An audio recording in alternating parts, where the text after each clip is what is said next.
Guiding your next pop culture journey, this is In Quest of Geek. The best explorers and heroes must now arm themselves with the social, cultural, and emotional tools they'll need to delve deeper than they ever have before. This is our Dungeon Dive.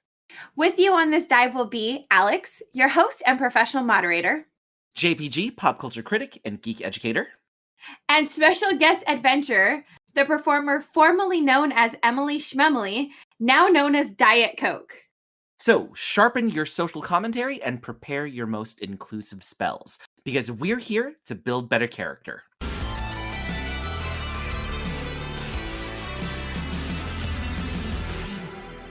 Welcome back, Brave Questers, on our newest dungeon dive, Josie and the Pussycats for their 20th anniversary. But a dive this deep is going to need some outside help, and we have Diet Coke to round out our party. DC, tell us about yourself. Hi, I'm Diet Coke. I've been on this podcast before when I was formerly known as Emily Schmemily, as you may have heard. I'm from the Big Match Minute podcast, and before that, I was a part of the official Dunstan Checks In podcast and the Super Mario Brothers Minute. So you've mentioned 3, but you have 1 ongoing right now, correct? Because we've already finished Dunstan and we've already finished Mario. Yeah, the Big Match Minute is my current podcast, my ongoing one, which is about wrestling. Tell us a little bit about that. It's if people are familiar with the movies by minute style of podcasting, where every episode is about 1 minute of a movie, we do that for like cinematic wrestling matches. So wrestling matches that are like not just wrestling. I don't know how to explain this with the assumption that I'm not talking to a wrestling fan. The matches that are more like movies. You're not, so it's better if you just talk to me like I'm 5. Yeah, like how do you distinguish wrestling matches that are more cinematic in nature then? Well, so the first one we did was the Firefly Funhouse match at WrestleMania 36, which is very hard to say, but I practiced every episode. And what that was the first of now 2 COVID WrestleManias. Where they didn't have an audience, so they, instead of just like a wrestling match happening in a ring, it was a little short film basically with like backstage segments, and that one they're kind of like traveling through dimensions in a dreamscape. It's like the Fiend has like mystical powers, and he forces John Cena to delve into his own psyche, and the whole match sort of takes place within the mind of John Cena.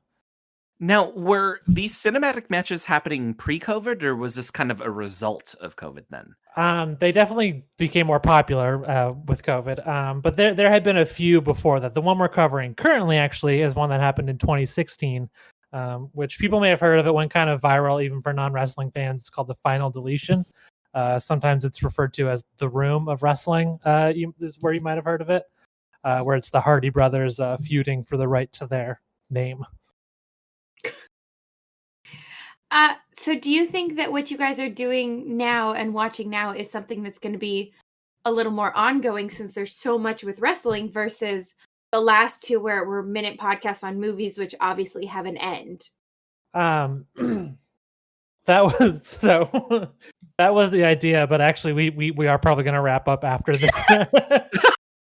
But my co-host Lilith and I we have a follow-up, unrelated, but we have our next podcast planned. It hasn't been announced officially yet. But it hasn't been announced officially. I was like, can we have a hint? I know.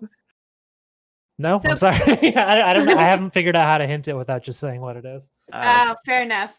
So people will just have to check you out on social media to find out. Mm-hmm, that's correct. And where can they follow you on social media? They can follow me on Twitter at verycoolemily, or they can go to dietcoke.cool if they want to follow me on Twitch, which is sort of the social media in a way. It's the other place to follow me, at least. Time out. Is your Twitter Very Cool Emily? Yeah. Oh. Why did I think it was Diet Coke? The display name is Diet Coke, but it's at Very Cool Emily. Oh, That's sweetie. so confusing. You really gotta learn Twitter. You really gotta learn Twitter, sweetie. I know, but Twitter is so hard. I know. Sorry. This has been an ongoing thing the last few weeks with me and Alex. So I was like, I swear to God, I just saw Diet Coke with a smiley face. Yeah. I'm explaining Twitter to Alex. Alex is explaining TikTok to me. Oh, that's fun. Yeah, Yeah. it's not It's a great. process. That's funny because that's me and Casey too, because I know Twitter and she knows TikTok. Okay, so I'm on Team Casey. All Get rid of Emily. Let's go. Switch. right, I'm out. So, Alex, how did you want to start this conversation? Because I can't tell you how excited I am to talk about this. I'll get us going. All right, we should probably jump into the reason we're here today, which is Josie and the Pussycats for their 20th anniversary. Now, I just watched this movie for the first time, but what is your guys' history with the film? DC, I'm going to let you go first on this Okay, one. I also watched it for the first time just yesterday. I had been meaning to watch it for many years, actually, but I never got around to it. Well, I mean, 20 years, right? Like, at least. Yes. Okay, Since I was 2 years old, yes. You've been trying to watch it. This is super gonna age me, but this was one of those films where when you put on the same VHS tape over and over again, it was one of the like previews or the trailers. Oh yeah. So I recognize it, and I could have sworn I had seen it, but I think I've just seen the trailer about a gazillion times, but never actually seen the film. JPG, you've never ever seen it, right? This I think I based my entire high school personality off of this film and a few other things that I experienced as a teenager. This came out in 2001. I was just starting high school, and I would have to embarrassingly say that the year after, I definitely switched from boy bands to like emo and oh gosh, I don't even know how to explain it now, right? Because everything with a guitar was emo at that point. Yeah. Yeah. It was a weird time. It was a very weird time. It was a very weird haircut time for me. And is this when you had blonde tips? No, I went from blonde tips to like the hair across your face and covering I would one love eye. to see a picture from this era. Oh no, that is definitely not happening. I've burned all of them. I found a picture one time, and then I went back to get it from the same place to share it with the whole world, because how do you not? Of course. And the picture was gone. Wow. No, I wiped it off the face of this earth. Like I don't know how to explain it to you guys. I will find it again. Yeah. But this was one of my favorite films for none of the reasons that I think a lot of people would pick up. Mostly because when you do watch the trailer just, and I literally just watched the trailer right before I got on air for this. But if you watch the trailer, it just seems like, oh, cool, like they have a band. And the trailer does no justice in the incredible satire that this film is. I mean, it's really interesting because what I got out of this film, I have a very strong feeling is not what people got out of this film 20 years ago. It's totally different, right? The lens. Well, Alex, I need to hear your thoughts and opinions on this then, because I'm very excited. Because I already confirmed off air that DC and we love this film, right? Big fan. But if you hate this film, I have to divorce you. I guess we're getting divorced. Oh my God! How did you not like this film? No, I actually really love this film. Okay, oh thank God. And one of the things I've been trying to do is I'm trying really hard to separate my emotions from like the product when we're doing Dungeon, because to me this is supposed to be deeper than, okay, yeah, it was great, but where are the flaws? And there are some. But to me, this is, if I had to explain what a late 90s, early 2000s film should feel like, this is kind of it, right? It has all those pieces, but also for a 2001 film, it passes the Bechdel test with flying colors. And I think that's huge. I mean, it's huge anytime like writers let two women speak to each other that don't have to do anything with a man. What a smooth way of explaining the Bechdel test without explaining the Bechdel test. Thanks, I appreciate that. But okay, no. To get back to it though, right? Like, One of the first things that I notice about this film is that it's 2001. It's canonically 2001 in their universe as well. And I can't even tell you how impressed I am by the writers and the directors to just show how ridiculous 2001 is already in 2001, right? It's so hard to be satirical about the year that you are in, and I thought that was an incredible comedic feat. Yeah. I mean, what were your initial feelings? Mine? Mm-hmm. I fell in love with this movie pretty quick, I'll be honest. What was the moment that you fell in love with this film? The moment I fell in love with this film was when Jour got on their plane and it was covered in Target logos, and I and I realized that this was leading in the direction of being an anti-capitalist statement about product placement and the music industry. And that I was on that wavelength. I was into it, and I would say I was right. That is what the film is, and I really appreciated it for that. Over 70 product placements. Yeah. For the entire film. Now, did the products pay for the product placement? I just need to know how meta we are here. Now, you would think so, right? You would think that. But the film did not take any money from any of these brands. Well, it's not necessarily putting the brands in a positive light. I can imagine why they wouldn't want to pay for this. I mean, that's fair. but then, like, you're still using their logo, and you would at least, I mean, even bad press is still press, right? And a lot of times the messages were like, wear this color. Okay, now wear this color. Like, yeah. Oddly enough, the shady messages, the only one that, oh, well, it mentioned Gatorade and Steve Madden, never mind. But Big it never Mac. Mentioned the ones we saw. Like, they never mentioned Target. They never mentioned Starbucks.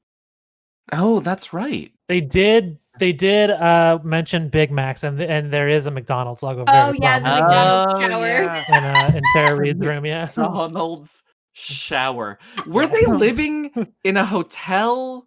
Or, like, where were they living? That's a good question. I wonder if, like, the record studio just owns, like, an apartment building that they, apartments free up a lot because of the nature of their business. So they just keep getting the new stars in and out. I mean, I wouldn't be surprised if they just kind of own their own building. Because even she had, Fiona has the creepy let's be best friends room. Yeah. Oh God, that was that room is so unsettling in the most satisfying ways from a filmmaking perspective. There's two ways I picture somebody having a murder basement. One is a murder basement, and the other is that room. Yeah. Everything is furry, though. That would be so hard to clean blood out of. Plus, like, it's like really. It's very chic and modern, but there are all these like creepy doll houses in the scene as well, which is I actually caught this on my most recent watch through. I also so because I was a teenage idiot when I watched this for the very first time, and I thought this was the best thing ever. I didn't realize what Backdoor Lover was about. Oh yeah, that was the other thing. Yeah. Yeah. That was the thing that worried me for just a second when I started the movie before I locked into liking it. So the song that we're talking about, right, is Backdoor Lover by Jour, which by the way, Jour is an incredible name for a boy band because it literally means of the day. Yeah. And we are just making fun of boy bands this entire time in this film, right? And with Jour's song, I was like, oh, that's super catchy. And like, oh, I can't believe that like they made like a super catchy song for a movie. No, little JPG was not ready for. I mean, the thing is, all their music in this whole film are bops. Yeah. Like I would listen to Josie and the Pussycats now. Same. That's where it was hard because I'm like, okay, this is a 2001 film, but that doesn't sound like 2001 music. I want it on the radio now. Oh, I thought it sounded like I mean, I like it, and I would like it on the radio now, but I thought it sounded kind of like 1996 music, but in a good way. Like it sounded like Letters to Cleo to me. It sounded like Letters Oh, to Cleo to me. do you know why it sounded like Letters to Cleo to you? Oh, is there an explicit connection there? Yes, there is. I did not. I had no idea. That's funny. Okay, so Kay Hanley is the singing voice for Rachel Lee Cook in this film. That makes a lot of sense. And Kay Hanley, for Alix, because I know she doesn't know who Letters to Cleo is. How do you know that? She is the lead singer of Letters to Cleo. I was like, yeah, this sounds just like Letters to Cleo. So That's an amazing spot that you caught, actually. Okay, and Because Alix, I expect JPG to already know these things, but I'm impressed that DC caught that without realizing that she caught that. Yeah. So then, to round it all out, Alix, do you remember in Parks and Rec? There's that Pawnee concert, the Unity concert. Yeah. Okay, so Kay Hanley is the one who winks at Ben while he's wearing that shirt. While he's wearing the shirt for her. Yeah, that's a Letters to Cleo shirt, Alix. His depression shirt, yeah. Oh, connection. Yeah. Which, if I recall from like interviews at the time, was Adam Scott's real shirt. Because Letters to Cleo rocked. Yeah, they still rock. They had a song, they had an album a couple years ago. It was really good. Oh God. Okay, but I lost my mind when I found that out today too. Oh, like wow. while doing research and everything. But So since this is Dungeon Dive, and we get to dive a little deeper into what we're looking on screen. When you both watched this film, what was something that with a 2021 lens you saw and went, wow, I can't believe they pulled this off back then, because it still passes what's acceptable now? take this one first. So I was expecting more problematic jokes. And there were a couple, don't get me wrong. Yeah, there were definitely a couple, but I was expecting way more problematic jokes. The comment at the beginning, and I even found this out too when the Mean Girls are making fun of Josie and the Pussycats. They have that special ed comment. That's outside of the bowling alley. Yeah, that's in the trailer. Really? So, yeah, 2001 was like that. Yeah, so like to see this come full circle and now knowing how problematic that is, but then also being at an age where I most likely engaged in that also, it really shows the growth that a lot of people who wanted to have growth have. But like the first time I see it on screen, and Alix and I watched the first half of the film together, is that when that joke came on, the both of us kind of just looked at each other and we're like, oh no. Like, is this going to continue? And it continued a little bit, but not as much as I thought it was going to. And I do want to point out that's a really good thing to think about too, because when we talk about cancel culture, people are going back in Twitters, on Facebook, MySpace, if they can find it. They find something somebody said and they go, look, this person is canceled from what they did 5-10 years ago. Now, if they mess up now, this is different. But I feel like we keep punishing people for things that were acceptable at the time without giving them the chance to learn or grow to now. And this proves it, because you admitted it, and I know I've definitely made those same kind of jokes that we saw on that film. The special ed joke or special bus jokes, right? I mean, that was common language. And it's the difference of, are you still using that language now, or have you learned and learned? Yeah, learned. No.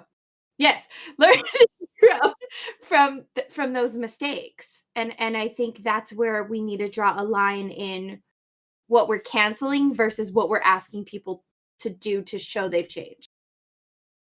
If that's a fair connection and comparison. I think that's fair. DC, what about you? What's something you noticed that you're like, dang, they pulled this off? Or dang, they shouldn't have done that? Because I think JPG kind of turned it, but we'll take it. Yeah, sorry. Yeah, I like the movie overall. It's hard to pick a specific dang they pulled that off. I think it's just, I mean, overall, there seems to be like more of an intelligence. This movie seems to be saying something more than a lot of kind of other common movies of that time. And I think the message, it does kind of like the overall message of the film holds up and is relevant today in a way that like a lot of movies still aren't kind of like, they don't make movies about how the movie industry are evil anymore, and that's definitely like a part of it in Josie and the Pussycats. But I guess that was easier back then, and I failed to answer the question. I talked myself in a circle. I'm so sorry. Who surprised you with being in this film? Because it's been 20 years now, right? A lot of these actors or actresses have been just their careers have proliferated, right? Like, so like who were some shocks being seen in this film? I wouldn't have thought that I would buy Seth Green as a member of a boy band, but somehow I did. That was the first shock. Okay, can I ask you guys something? Mhm. When Jour, spoilers, obviously, when Jour comes back at the end and 3 of them are fully casted, do you think that's because those were the 3 most famous of the band and they couldn't get them back for the second shoot, so they just covered them up? Yes. I 100%. 100%. Yes. 100% yes. Confirmed. And all those dudes got those roles because the directors, it was Henry Elfont and Deborah Kaplan. Female director in 2001. Yeah. So they had also worked on Can't Hardly Wait. And all 4 of those guys actually show up in Can't Hardly Wait. Oh wow. Yeah. As main characters, or No, I think they're like secondary or background-ish people, but like background-ish in the sense where like they do have a couple lines. Yeah. Wouldn't it be funny if they showed up secretly in all of their films and nobody had made that connection? Alex, were there any shocks for you when it came to who you saw on screen? So I knew Rachel Lee Cook was in this, but I know her from Psych. And then it's more. How is your answer not immediately she's all that? I know her from Psych. Oh. And then it's not that I'm surprised by the actors. I'm surprised by what I know them from, if that's different. Like Rosario Dawson, I know from Rent. Oh, okay. I feel like a lot of Rent was what a lot of people knew her from for a long time. I feel like my sister was very into Rent, and I think that is where I first heard of Rosario Dawson. Ha! JPG was all Star Wars.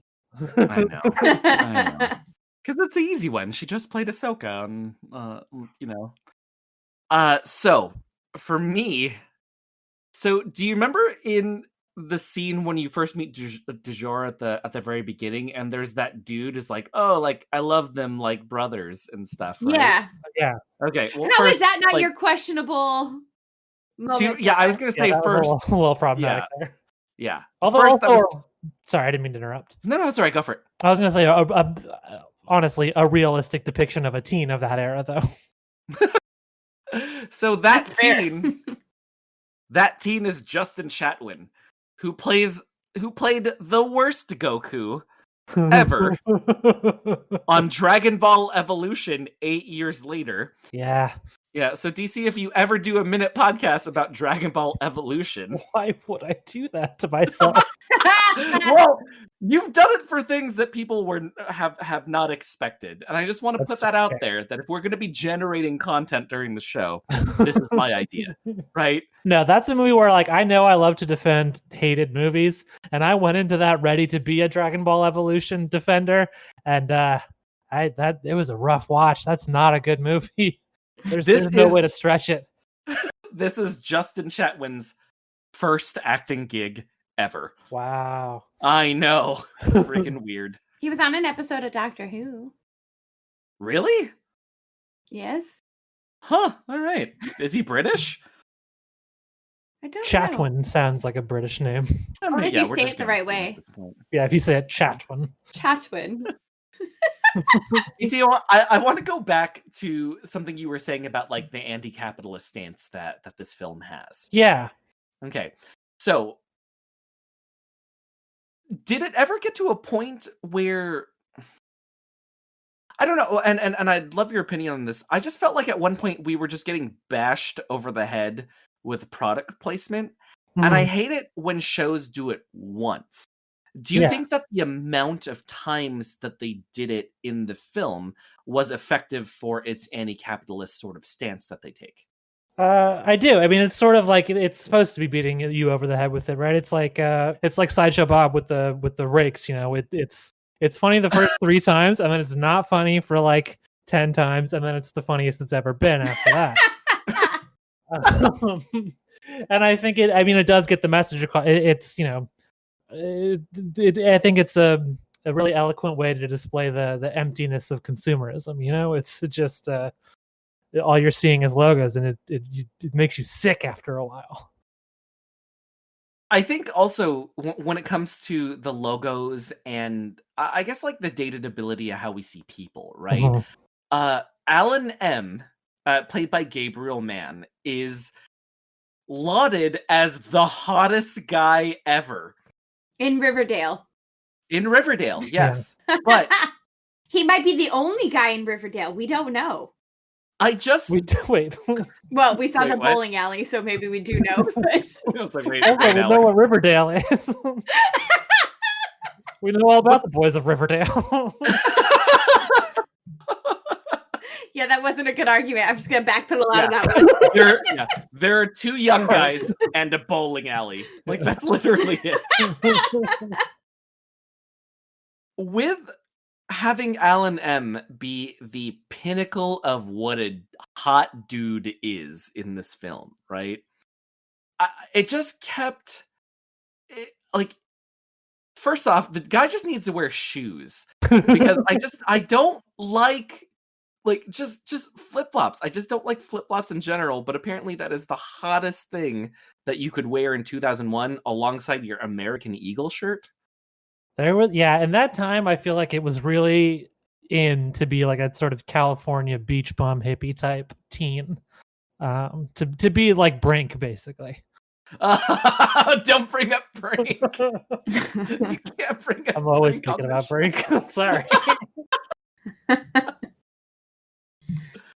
But then you kind of get the whole like pop punk aesthetic from from Josie and her Pussycats as well. Mhm. Uh, Did you say Josie and her Pussycats? and her Pussycats, yes. I'm trying to make this. This has to be a deep dive, so we have to make this sound as professional as possible. We're gone already. We've lost it. Did you two know that Rachel Lee Cook's hair, that was a wig? Big.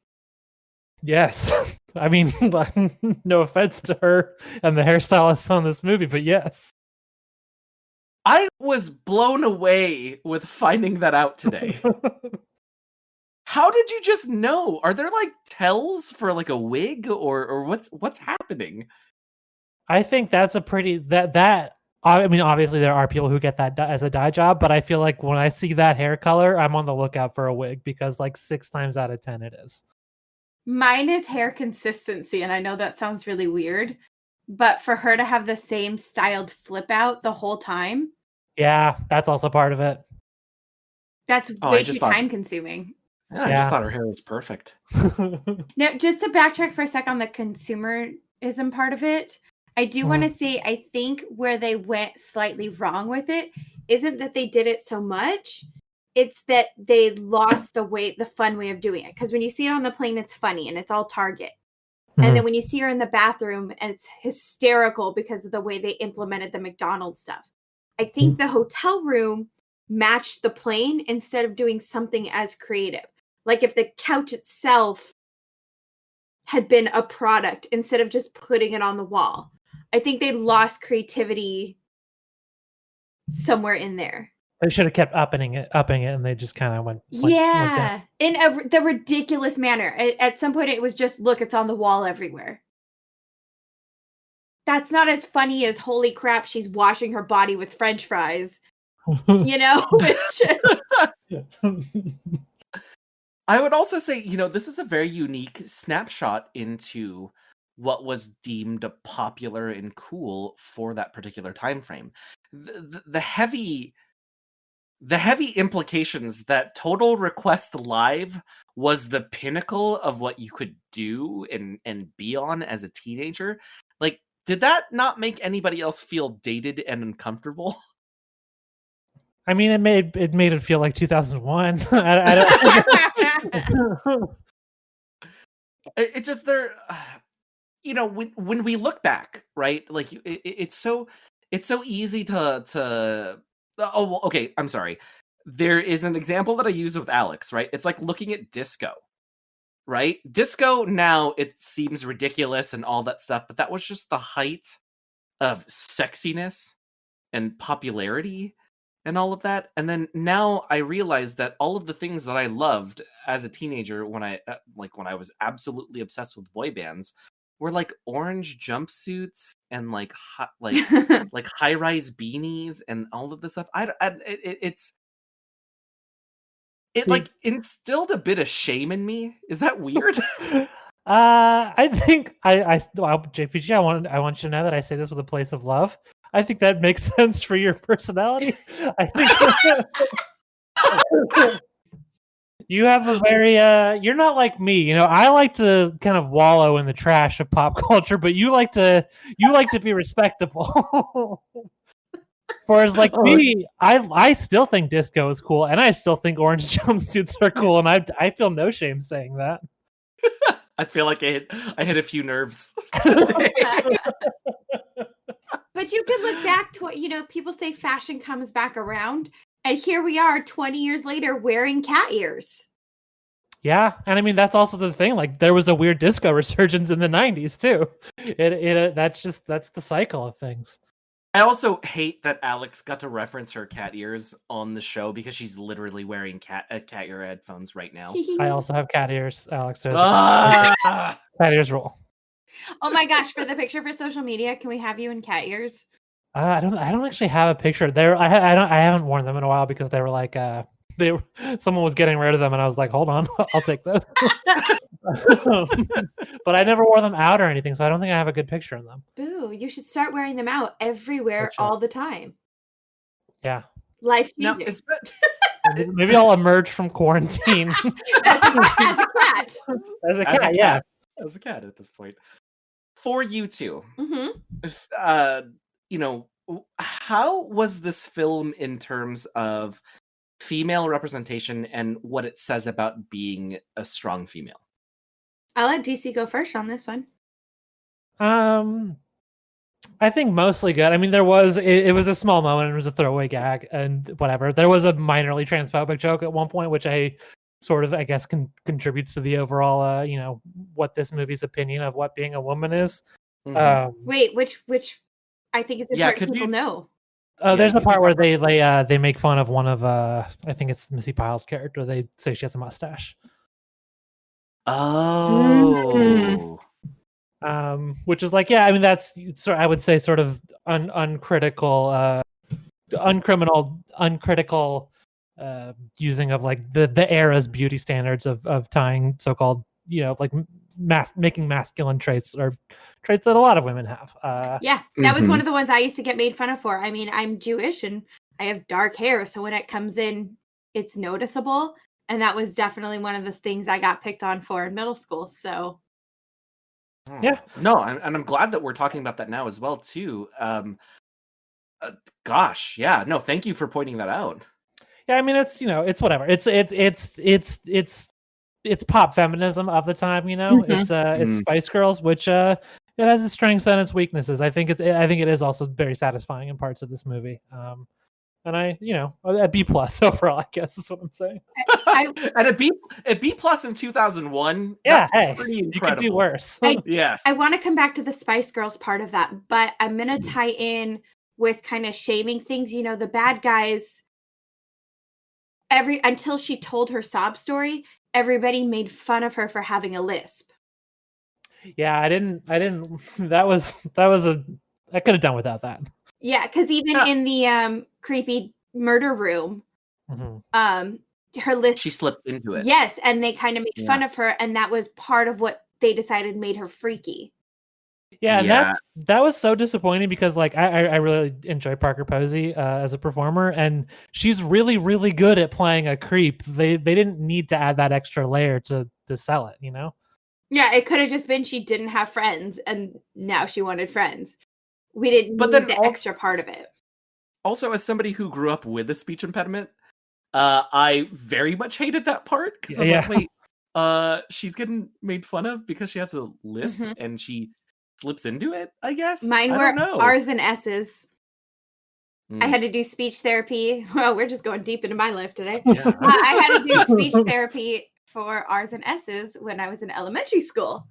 And I would practice on the way up and down to skating, which was like a 45-minute to an hour drive at that time. I would have to practice those words with my brother to help me work on R's and S's.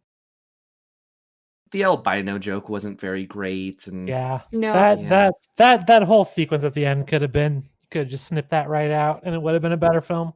yeah, they didn't have to fall in love at the end of it. Yeah.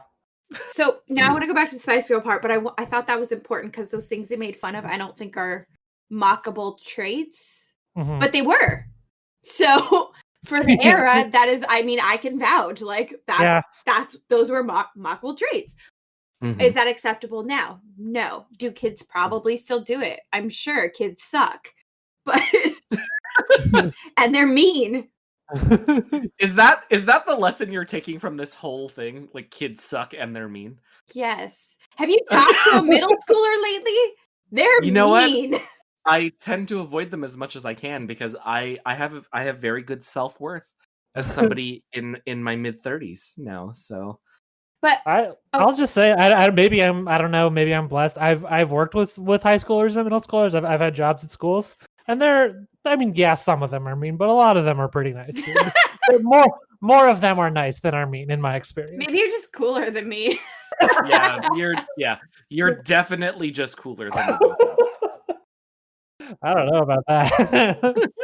Hey kids, you heard of the Super Mario Brothers? Oh god. That's fair. But from the outside, you look great. Then they then they go, well, what are you into? Oh, let me tell you. Downhill real fast. Yeah. You made a Spice Girl comment, and I wanted to bring this up because when you look at Jour, it's all white dudes. And when we look back at boy bands, it was mostly either all white dudes or all dudes of color. But it was three white dudes and Donald Faison. Yeah, that's true. Right? Yeah, Donald Faison was in Jour. I don't know who that is, guys. He's on Scrubs. I only know him from Oh, Scrubs. that's right. That's right. Yeah. It's yeah. Okay. The guy from Clueless. Yes. Oh yeah, he is in Clueless. I forgot about that. Yeah. Two of the guys are in Clueless because the other guy is the skateboarder Breckenmeyer. dude. Yeah. Mm-hmm. Breckenmeyer I did not buy as a boy band member. He just I love that though. So my question was going to be, do you guys think that we have a person of color in Josie and the Pussycats because of representation or because that's what we're used to from the Spice Girls, which was the big girl band at the time? Was in the comic I don't know what they look like in the comic. Yes, I don't there know. was. Well, in the cartoon there was. Yeah, in the cartoon, I do believe that they had one black member. Yeah, Okay. And then to push it a little bit further on Riverdale, every member was black. yes, in the TV show, Yes. which I That's believe cool. they're not there anymore. Yeah, they were like background characters. Which really, if you're gonna do Riverdale, like you gotta put in Josie and the Pussycats. They gotta be like big name. Who doesn't want to actors. see that? I know, right? I wish they would have their own spin-off, That'd be cool. right? But Yeah. maybe not so heavy CW style. I think you're touching on something that's really important, right? Because we see this all the time in film and TV, right? There is just one of the minority, right? We've talked about this pretty extensively about Brooklyn Nine-Nine, right? Where there's the story about how they're two Latina detectives, and when one of them got the job, the other one congratulated them and then started crying because they thought that they weren't going to have another Latina detective on. because it just isn't And- something they do. Yeah. And we see that. You're right. We do see that with the Spice Girls. We do see that with a lot of the girl bands of this era, that there is just one minority, and you can't have 2 Black women, you can't have 2 Asian women, or something like that, right? And the movie is definitely like explicitly commenting on that as well with Rosario Dawson's story. Like she watches the behind the music where she sees the third member of Captain Tennille, who is a Black man who is like completely cut out of the story. Like it's definitely on purpose, or at least it felt that way to me. Like it definitely felt like they were saying something about the way the music industry tends to commodify Black people's work and then dump the actual Black people on the side of the road. Well, we just saw that recently with Jimmy Fallon and the TikTok episode. Oh yeah, Alex, go into that a little bit deeper, since like some of our listeners might not know. So I don't know any of the names because I'm not big on TikTok, but they brought in a popular TikToker, and she did multiple, he does different things where it's like, oh, we're going to play different songs and see if you know all the dances and pretend it's a surprise, even though we all know she knew exactly what songs were going to come on ahead of time. And people got upset because a lot of the dances that she did that are popular on TikTok were from Black creators. And so their argument was, well, if you're going to be popularizing these, why are you not bringing on the actual creators? Why are you just bringing on somebody who takes their work and then becomes famous for it? Now, he did turn around and bring those creators on, which I'm impressed with. They didn't just say, oh, yeah, you're right or bad. They actually did something about it. But the fact that people had to say something to have it done is still a big statement. And that's TikTok. Yeah. Yeah, I remember a similar thing happened. I first heard of this a while ago, but a similar thing happened with Fortnite, where they had like taken dances that were popular by Black TikTok creators, and they weren't compensated in any way, but their dance was just in the game, and people were paying money for them.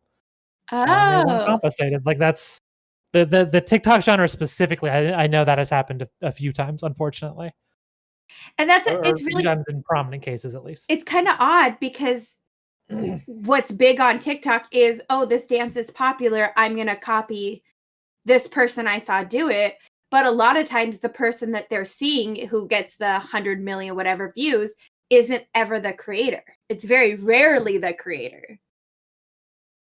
And I wonder if with these repeated incidents happening, if there's going to be a time where it can only be reshared and then from that main person. I don't know. I mean, well, are you familiar with like what happened towards the end of Vine as a platform? No, I wasn't connected for Vine either. Vine, so Vine was like, it was a big platform for Black content creators, and towards the end, Black content creators were starting to figure out ways to monetize, and Vine tried to like change the terms of services and the rules to cut in on that. And when they met resistance from the Black creators, then they like that's when Vine went away. So there's a long history of these kinds of like viral moments in apps. Just the big companies just take what they want and throw away the people who actually made them, and it sucks. And this is why Josie and the Pussycats is one of the most slept on films ever. I would kind of agree with you. I'm not kidding. Way to bring it back. Thank you. I appreciate that. I think before we wrap this up, something I do want to point out, though, they do have like, oh, we're best friends, but we have a little fight and then we go back together. Mm-hmm. But they never fought over a boy. Oh, God, I was so thankful for that. Yeah. That was a big relief. Right? It could have been, even with the sister of their manager. Yes, she liked Alan, and yes, there was a little bit of like Alan M. Alan M. I want to know who the other Alan is. The other Alan is Alan Cumming. He's in the film. But they didn't, the main girls, and even those two, right? It was like, oh, he likes you. Okay, cool. It wasn't like, oh, I'm going to take him and steal him and fight you and catfight. And we didn't have that over a boy. And I thought that was such a relief from what we're used to. Yeah, I mean, the movie, it's got its weak spots, but overall, it really does seem like a cut above other movies of the time. Now we watched it all. I watched it on Hulu. Is that where everybody else saw it? I watched it on Prime Video. Okay. And, Apologies, comrades. That way, if people want to watch it, they kind of know where we. I believe you have to have an HBO subscription. I believe it's like a premium Hulu and a premium Prime Video thing. You have to have HBO. Oh. Yeah, is that why it said HBO in the bottom right corner when I was watching it? Probably. I was very confused. Because it's technically on HBO, but if you have HBO through Hulu or Prime Video, you can get it there. Oh, because Cole told me it was on HBO, and I was like, no, I'm definitely watching it on Hulu. Very confused. So that makes more sense. So that's where we got access if anybody wants to see it for the 20th anniversary, for the first time or as a rewatch. Would you guys recommend this to people? Yes, 100% I would. I'd maybe tell them that there's some iffy stuff in it, but I would still recommend it. Yeah. Yes. Iffy stuff, but 20 years ago iffy stuff. Yeah. Yeah, so... Oh, yeah, but I would 100%. I would make people buy the soundtrack. That's what I was going to say! Yeah. Yeah. Yeah, the soundtrack is so good. Those songs are stuck in my head.